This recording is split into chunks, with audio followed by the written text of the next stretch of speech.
needs to be no concerns or fears about just being around someone or sharing utensils or things of that nature. You don't have to be concerned about that because HIV cannot be contracted in those kind of circumstances, correct? That is correct. Okay, so I'm going to go back to our doctor here, Maya. Maya, so here's a question I have. I'm naive to this, and I need to know about certain things. I have a friend that has the HIV virus. What should I be concerned about when I'm with that individual? So, again, like the doctor was saying, casual contact with a friend, hugs, hand holding, things like that, you can't get HIV. So you wouldn't be concerned about that. It would be the intimate contact, sex without condoms, whether it be oral, anal, vaginal sex without condoms. HIV is transmitted through that, and things like childbirth and breastfeeding, like she was saying. Those are the things, those are the areas, when you get into those areas, then you're concerned. And I'm glad you're bringing that up because often, I'm sure the other doctors see, when we see our patients, we're seeing patients that are emotionally beat down because of the discrimination and the stigma in society, yes, but amongst their family members. Their family members are scared to touch them. Their family members are scared to hug them. Their family members are scared to love on them. And I'm sure we all realize when we met, the first thing we do, we shake hands, we hug. It's that human-to-human contact that says, I'm with you. We're human. I identify with you. And imagine going years and years not getting that because of a diagnosis. It reminds us of, I'm sure we all read the Bible here. Remember the Bible, they talk about the leper. Yes. The leper had to be outside the gates. Then they came up with a pill. Nobody talks about leprosy anymore. But imagine what the mindset was of society at that. They didn't understand it, so that person had to be outside the gate. They didn't understand it, so they didn't want to identify with that person. That person lived their lives without contact from humans. And, you know, we all believe in God. I'm sorry, go ahead. No, I'm raising my hand like a student for you. I'm sorry. Dr. Green, I didn't hear anyone mention, unless I didn't hear, can you contact it by kissing someone?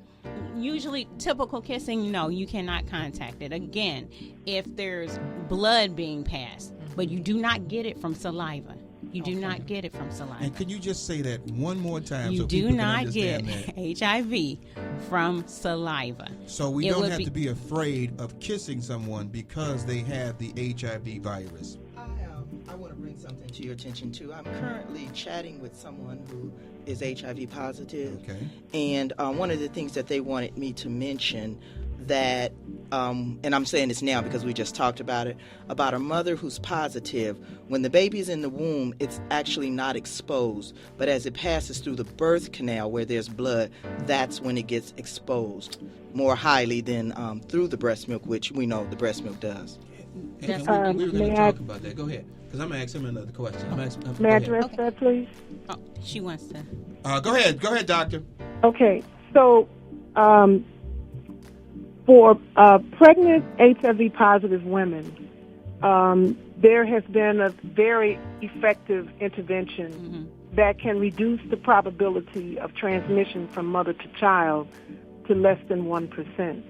And that is, if a woman is tested in her pregnancy and is identified as HIV positive, if she goes on an antiretroviral regimen during her pregnancy, meaning medication, and if she takes that medication throughout her pregnancy and she goes to labor and delivery and the labor and delivery are prepared to work with her, they will provide that medication intravenously during labor and delivery, and they will provide that medication during the first 6 weeks of life to the infant. It is possible to reduce the probability of transmission from mother to child to less than 1%. So in this country, in the United States, at one time there would be over 8,000 pregnancies a year of, 8,000 HIV-positive infants born a year, 20 years ago. But now in this country, less than 100 infants are confirmed HIV positive in our country in a year. In the state of Illinois, we average only 2.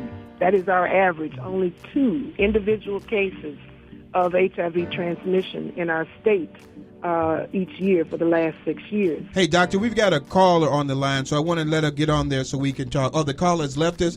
Okay, so doctor, thank you very much. I want to go back real quick. Don't leave the line to Dr. Aboyeji. Let's talk about the discrimination, because she brought up something that was very good about family members discriminating against each other because of that. How do we help the family members understand that you don't have to be afraid? Because actually the family member is afraid that, be honest, that they're going to die from touching or in contact with them. So that fear, that phobia just drives them crazy. How can we get them to understand without, because you hear all the time, and I'm doing like what I tell my wife not to do, I'm saying something, asking the question, but you hear all the times people are so afraid, and even though the statistics are out there, the fear overwhelms them. What can we help them with to let them know you don't have to be afraid?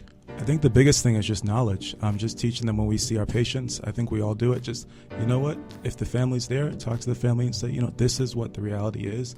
And you can, just relax. It's not the end of the world. These are the precautions you need to take. You don't need to take a lot of precautions, though, but these are the ones you need to take.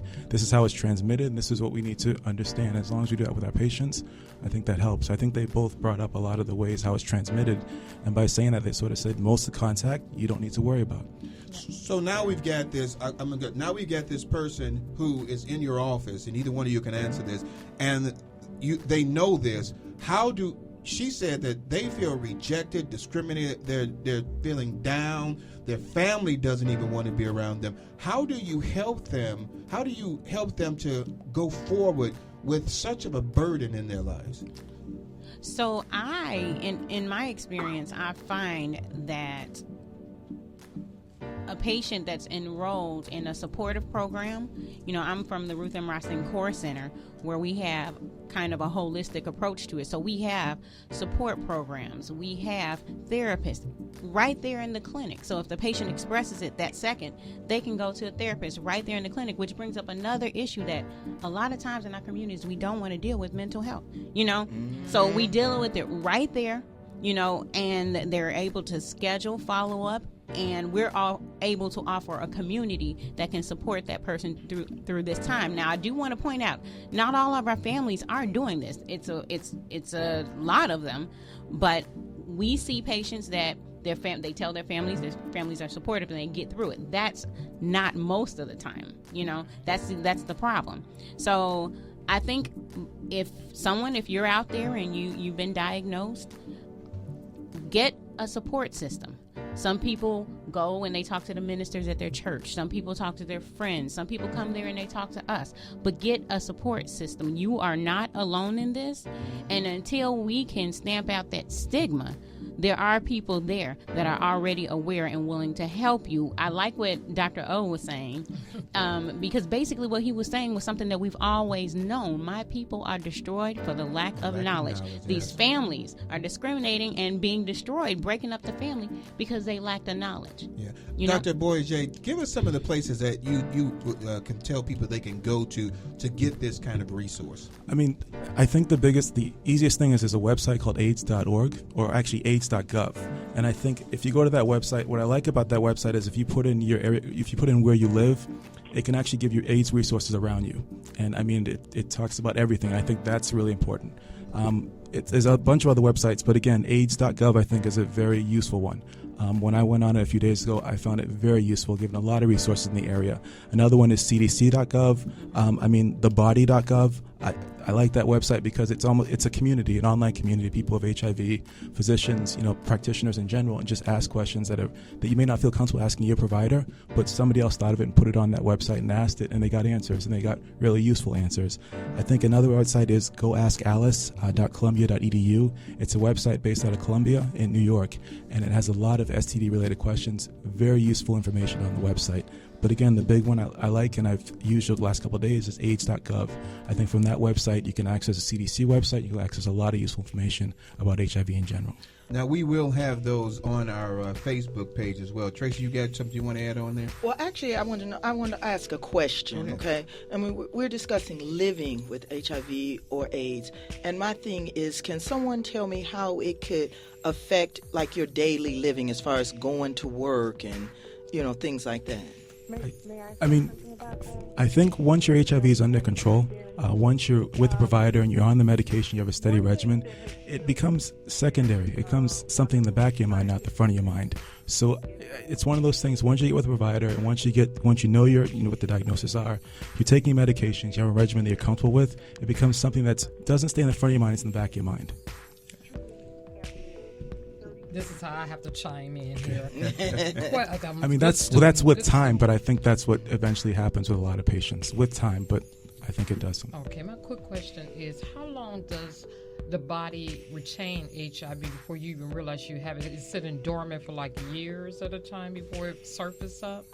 So through studies, we know that once you contract the virus, once the virus is in your body, there's a period of like 2 weeks to a month where you initially may feel like some flu-like symptoms, like you may have a fever, some weight loss, some chills, and most people brush it off, say, oh, I had a cold or I had the flu, things like that. And after that, your body begins to attempt to fight off the virus. Now, the period where it has its initial struggle to the period where you actually can decline to the point where you're presenting in the hospital or presenting and saying, hey, now something's wrong, can go 6 to 10 years from there. HIV can lie dormant, or we call it lie dormant, but have a latent period for 6 to 10 years before something starts happening that triggers some people to come and present. And actually, we're seeing that. We were talking earlier, and you mentioned that our older population is now being diagnosed, and I noticed what you said. You said they're being diagnosed with AIDS, which we already know that is when the CD4s are low. That's past that latent period usually where you're starting to see a decline, and they're presenting and they're being diagnosed with AIDS in the Chicagoland community, a lot of times among our African American community. And a lot of times it's because we're not in care. We're not seeking after health. We're not going and getting tested annually. We're not doing that. And so when we present, I have family members, they don't go to the doctor unless something is definitely stopping them from doing their daily, I see some looks in here. Like most of us. Unless something is stopping us from doing what we want to do daily. And so that's why we're encouraging you to be proactive and not reactive with this. So Dr. Williams, are you still there? Yes, I am. Okay, so now let me say this. Some of the symptoms that it seems that HIV/AIDS has, I can have automatically just from a cold or a flu or something like that. How would I, as an individual, should I just panic because I've got the same symptoms? Or how would I be able to find the difference between the symptoms? What would I know the difference between one symptom to another? I think the most important thing I could say right now is that the only way to know for sure is to get tested. And the technology for testing now has become very sophisticated. Doctor, I'm going to stop you for a second real quick. Doctor, I'm afraid to get tested.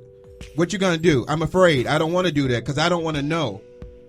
What will help me to go out there and decide to get that test? I think education, and sometimes education by a peer, people who are living with HIV, who have been trained and organized to serve as outreach workers, sometimes can be very powerful. I have seen this many times when a person shares their story, shares what they've learned, and it shares how they've become able to live well with HIV. It has helped people gain the courage to get tested. It has also helped people to gain the courage to get tested when you asked the question earlier, what should a friend be concerned about with someone who's HIV positive or thinks that they may be at risk? What that friend can do is show them compassion, show them the love of a friend, and help them work through that and perhaps get tested with them. So there are things that can be done to help improve people's confidence, raise their courage.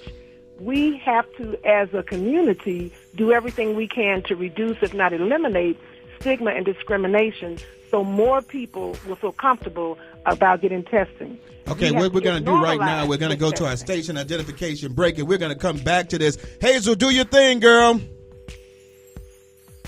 This is Rejoice.